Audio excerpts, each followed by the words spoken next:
कर्माने चित्ताची शुद्धता होते हा परमार्थिक सिद्धांत आहे।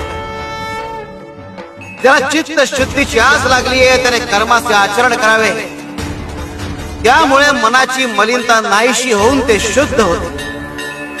परिणामी मनाचे रोग आणि देहाच्या व्याधी तुटतात।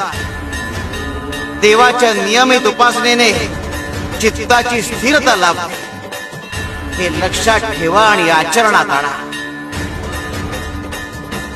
शिव शंकर शंभो। बाळा, असं नसतं। आयुष्यात सुख कधी भरणार तर कधी रीत होणार। आपल्याला दोघांची सवय पाहिजे। जो स्थित प्रज्ञ होऊन दोघांना स्वीकारतो तोच सरस ठरतो। शिवारे शंकर, शंकर शिव शंकर शंभो।